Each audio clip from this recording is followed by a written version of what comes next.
wait a minute. You've got to wait a minute while I set this up. And your heart rate comes. It doesn't fit. That's what Jen's mum said.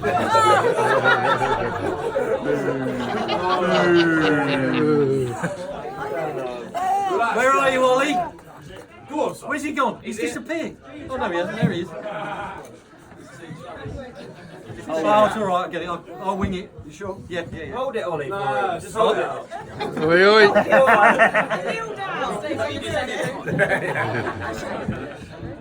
Oh, don't worry about it. This is good, isn't it? It's nice entertainment, light entertainment here. Oh, that,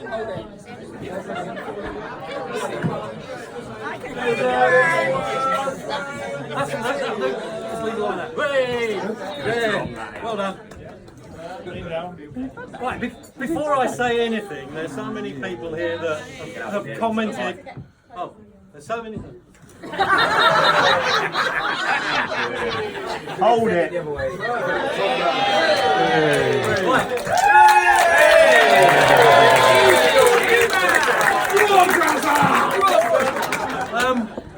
Before I say anything, I must say that the bride looks absolutely stunning.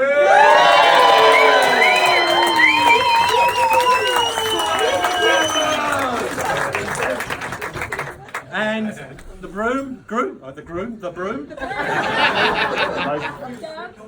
his mum thinks he looks beautiful too. Doesn't he look beautiful? Doesn't he look beautiful?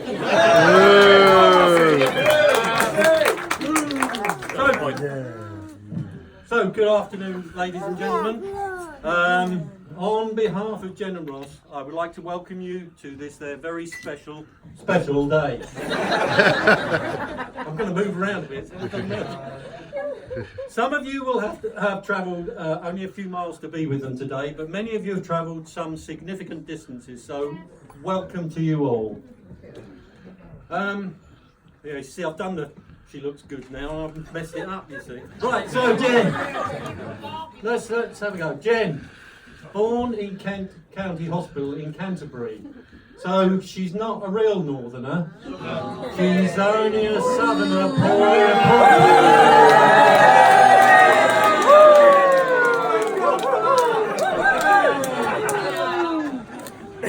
Now, initially she was identified as a boy. By a father. You know, I started up, you told me that before. Do you know nothing?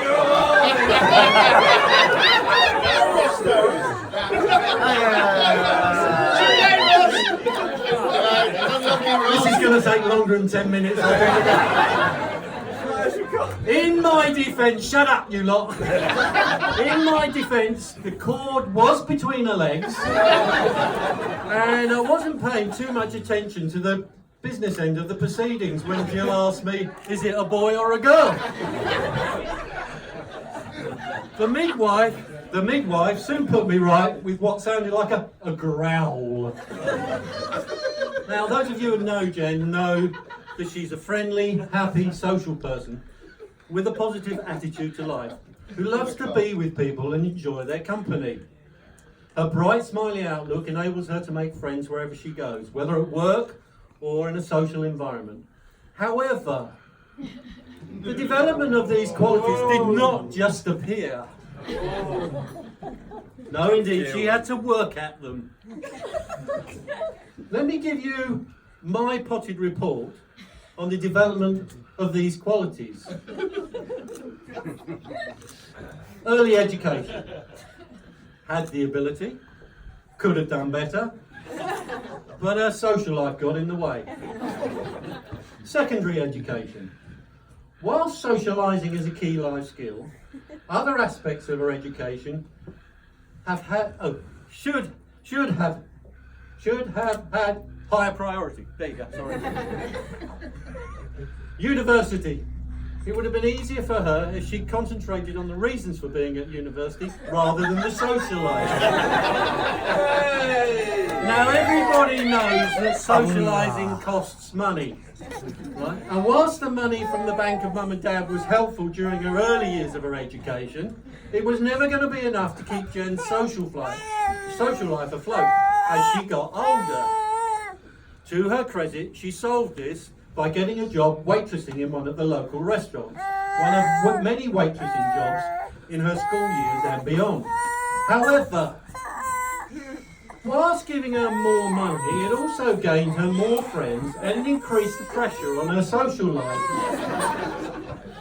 At least the cash was wisely spent. More going out, more clothes, more shoes, and more mobile phones. Now, one of Jen's outstanding qualities is that she is unafraid to initiate and accept major changes in her life. First demonstrated in her school years when getting surprisingly good GCSE grades, socialising obviously being the key to getting good results, right? She began her A-levels. Only to give up her A-levels 2 weeks after she started them. Needless to say, there was a lot of wailing and gnashing of teeth, mostly me, as Jen worked out what she was going to do with the rest of her life, helped by her mum. I just chipped in with supportive remarks like, she's not sitting at home all day doing nothing, or words to that effect. This capacity to seamlessly accept change has also been demonstrated in her professional life.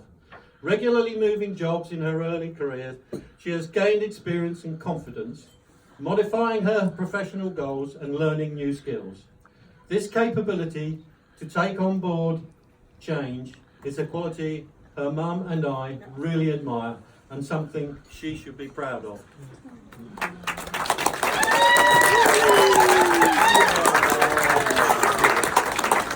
Now, one of the worrying afflictions Jen has is she's clumsy,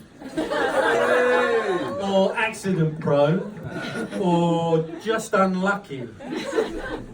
Now, this affliction comes in 2 flavours: personal damage and damage to unsuspecting inanimate objects. Personal damage includes falling out of a loft and damaging her face, coming off a slide and doing something to her elbow, which now allows her to bend it in all funny directions. You know that? Show us. Oh, shit.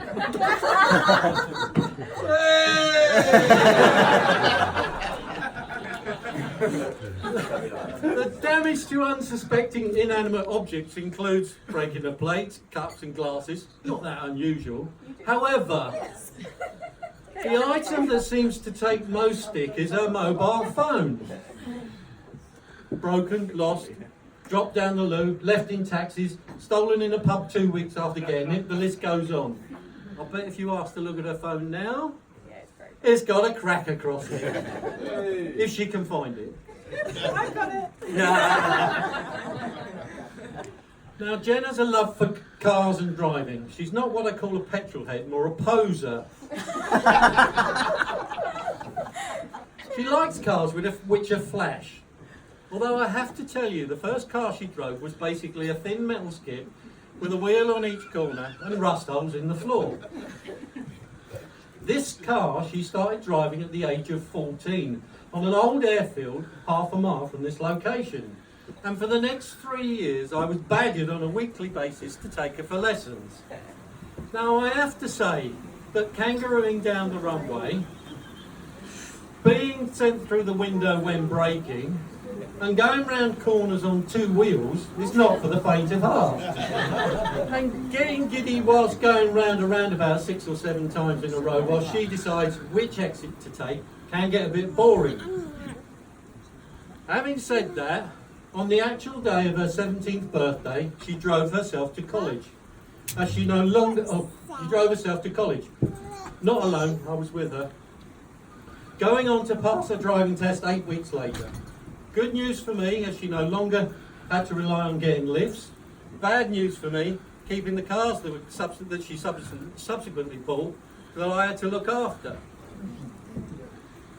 So, moving on in Jen's life, she's got through her education, passed her driving test, and got a car, and got a job, and is flat sharing in Harrogate. So adventure holidays are on the order of the day. The first of these holidays was a trip to the top of Kilimanjaro.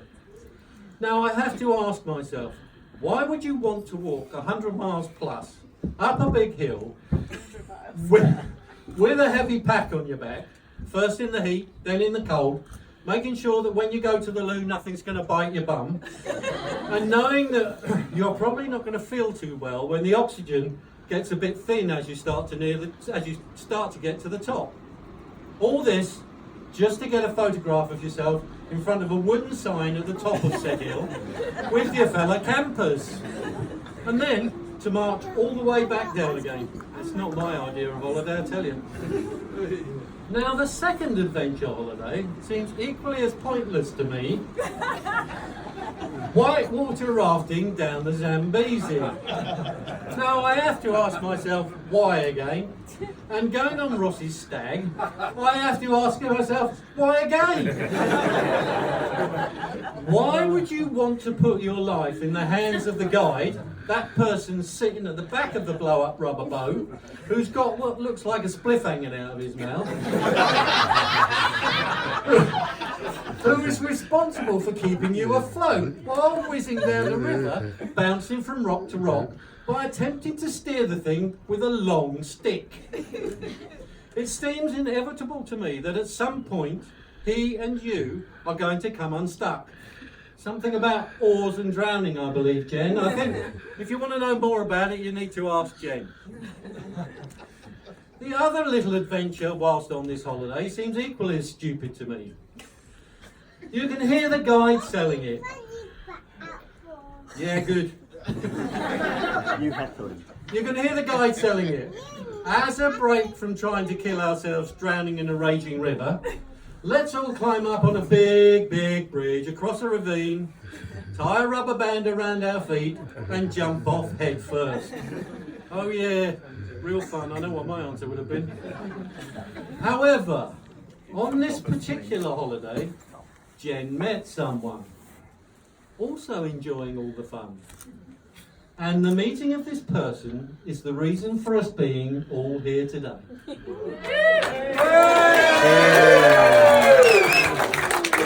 And if you don't know the story already, or somebody hasn't trashed my speech, right? It was Ross's sister, Colette. It was the meeting of these two female minds that sealed Ross's future.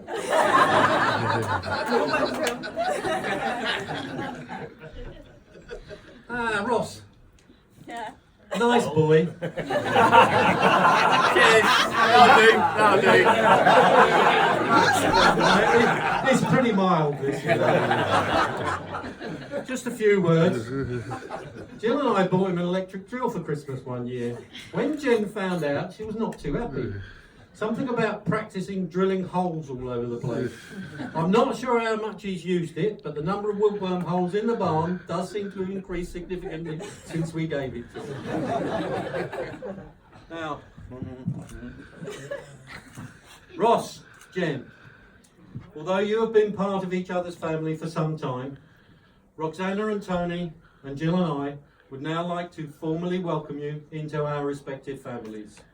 And remember, whoever loves you will never leave you. Even if they have 100 reasons to give up, they will always find one reason to hold on. Ladies and gentlemen, please stand and raise your glasses.